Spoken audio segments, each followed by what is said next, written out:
كسب سيئة وأحاطت به خطيئته فأولئك أصحاب النار هم فيها خالدون والذين آمنوا وعملوا الصالحات أولئك أصحاب الجنة ہم فیہا خالدون۔ ترجمہ: کیوں نہیں جس نے گناہ کمایا اور اس کی خطا نے اس کا گھیراؤ کر لیا تو وہی لوگ جہنمی ہیں، وہ ہمیشہ اس میں رہیں گے،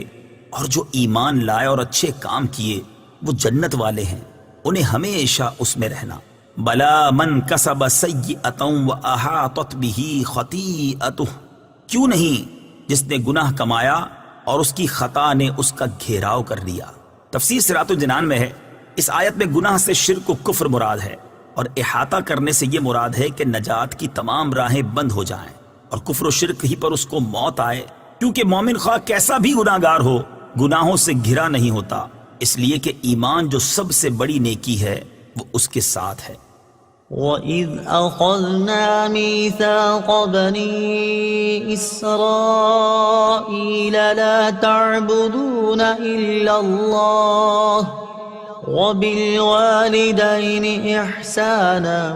وَذِي الْقُرْبَى وَالْيَتَامَى وَالْمَسَاكِينِ وَقُولُوا لِلنَّاسِ حُسْنًا وَأَقِيمُوا الصَّلَاةَ وَآتُوا الزَّكَاةَ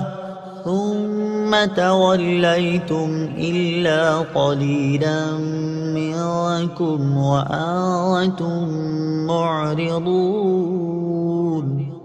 ترجمہ: اور یاد کرو جب ہم نے بنی اسرائیل سے عہد لیا کہ اللہ کے سوا کسی کی عبادت نہ کرو، اور ماں باپ کے ساتھ بھلائی کرو، اور رشتہ داروں، یتیموں اور مسکینوں کے ساتھ اچھا سلوک کرو، اور لوگوں سے اچھی بات کہو، اور نماز قائم رکھو اور زکوٰۃ دو،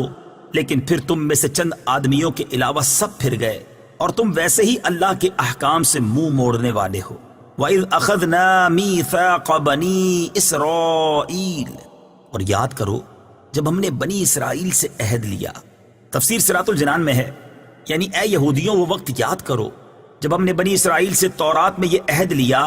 کہ تم اللہ تعالیٰ کے سوا کسی کی عبادت نہ کرو، کیونکہ اس کے علاوہ اور کوئی عبادت کا مستحق نہیں، اور اپنے ماں باپ کے ساتھ بھلائی کرو، اور رشتہ داروں، یتیموں اور مسکینوں کے ساتھ اچھا سلوک کرو، اور لوگوں سے اچھی بات کہو، اور نماز قائم رکھو اور زکوٰۃ دو۔ لیکن اسے قبول کرنے کے بعد ان میں سے چند آدمیوں کے علاوہ سب اس عہد سے پھر گئے، اور تم بھی اپنے آباء و اجداد کی طرح اللہ تعالیٰ کے احکام سے منہ موڑنے والے ہو۔ اس سے معلوم ہوا کہ بنی اسرائیل کی عادت ہی اللہ تعالیٰ کے احکام سے اعراض کرنا اور اس کے عہد سے پھر جانا ہے۔ وَبِالْوَالِدَيْنِ إِحْسَانًا، اور والدین کے ساتھ بھلائی کرو۔ تفسیر صراط الجنان میں ہے، اللہ تعالیٰ نے اپنی عبادت کا حکم فرمانے کے بعد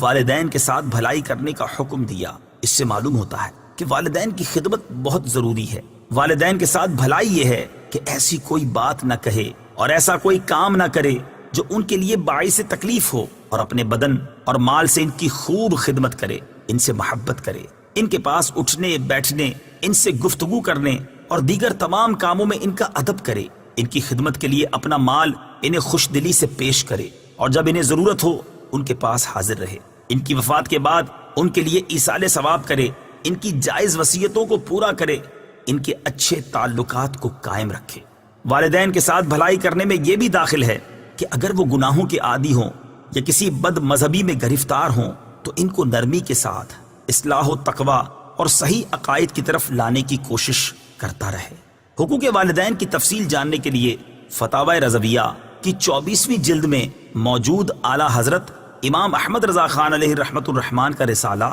الحقوق لطرح العقوق، والدین، زوجین اور اساتذہ کے حقوق کا مطالعہ فرمائیں۔ وذی القربى، اور رشتہ داروں سے۔ تفسیر صراط الجنان میں ہے، حقوق العباد میں سب سے مقدم ماں باپ کا حق ہے، پھر دوسرے رشتہ داروں کا، اور پھر غیروں کا۔ غیروں میں بے کس یتیم سب سے مقدم ہے، پھر دوسرے مساکین۔ اسلام میں حقوق العباد کی اہمیت اس آیت میں والدین اور دیگر لوگوں کے حقوق بیان کرنے سے یہ بھی معلوم ہوا کہ دین اسلام میں حقوق العباد کی بہت زیادہ اہمیت ہے، بلکہ احادیث میں یہاں تک ہے کہ حقوق اللہ پورا کرنے کے باوجود بہت سے لوگ حقوق العباد میں کمی کی وجہ سے جہنم کے مستحق ہوں گے، جیسا کہ صحیح مسلم میں ہے۔ حضرت ابو ہریرہ رضی اللہ تعالی عنہ سے روایت ہے، حضور اقدس صلی اللہ تعالی علیہ وآلہ وسلم نے ارشاد فرمایا، کیا تم جانتے ہو کہ مفلس کون ہے؟ صحابہ کرام علیہ الرضوان نے عرض کی، ہم میں مفلس وہ ہے جس کے پاس درہم اور ساز و سامان نہ ہو۔ آپ صلی اللہ تعالی علیہ وآلہ وسلم نے ارشاد فرمایا، میری امت میں مفلس وہ ہے جو قیامت کے دن نماز، روزہ اور زکوٰۃ وغیرہ اعمال لے کر آئے اور اس کا حال یہ ہو کہ اس نے دنیا میں کسی کو گالی دی تھی، کسی پر تہمت لگائی تھی، کسی کا مال کھایا تھا، کسی کا خون بہایا تھا اور کسی کو مارا تھا، تو ان میں سے ہر ایک کو اس کی نیکیاں دے دی جائیں گی، اور ان کے حقوق پورے ہونے سے پہلے اگر اس کی نیکیاں اس کے پاس سے ختم ہو گئیں تو ان کے گناہ اس پر ڈال دیے جائیں گے، پھر اسے جہنم میں ڈال دیا جائے گا۔ وَقُولُوا لِلنَّاسِ حُسْنًا، اور لوگوں سے اچھی بات کہو۔ تفسیر صراط الجنان میں ہے، اچھی بات سے مراد نیکی کی دعوت اور برائیوں سے روکنا ہے۔ نیکی کی دعوت میں اس کے تمام طریقے داخل ہیں، جیسے بیان کرنا، درس دینا، واعظ و نصیحت کرنا وغیرہ۔ نیز اچھی بات کہنے میں اللہ تعالیٰ کی عظمت، حضور پرنور صلی اللہ تعالی علیہ وآلہ وسلم کی شان، اولیاء کرام رحمہم اللہ کے مقام و مرتبے کا بیان اور نیکیوں اور برائیوں کے متعلق سمجھانا سب شامل ہیں۔ الا قلیلا منکم، مگر تم میں سے تھوڑے۔ تفسیر صراط الجنان میں ہے، بنی اسرائیل کی اکثریت اللہ تعالیٰ سے عہد و پیما کرنے کے بعد اپنے عہد سے پھر گئی اور گناہوں کے راستے پر چل پڑی۔ البتہ کچھ لوگ صحیح راستے پر ثابت قدم رہے، اور اسی گروہ والے ہمارے حضور صلی اللہ تعالی علیہ وآلہ وسلم کا زمانہ پا کر ایمان لے آئے۔ بنی اسرائیل کی بد عہدی کو سامنے رکھ کر مسلمان بھی اپنی حالت پر غور کریں۔ اس آیت میں بنی اسرائیل کی جو حالت بیان کی گئی، افسوس کہ فی زمانہ مسلمانوں کی حالت بھی اس سے کچھ مختلف نہیں۔ کاش کہ ہم بھی غور کریں کہ مسلمان ہونے کی حیثیت سے کلمہ پڑھ کر ہم نے نماز، روزہ، زکوٰۃ، حج، اطاعت الہی، اطاعت رسول صلی اللہ تعالی علیہ وآلہ وسلم، حقوق اللہ اور حقوق العباد کی ادائیگی کی پابندی کا جو عہد اللہ تعالیٰ کے ساتھ کیا ہوا ہے، کیا ہم بھی اسے پورا کرتے ہیں یا نہیں؟ وَإِذْ أَخَذْنَا مِيثَاقَكُمْ لَا تَسْفِكُونَ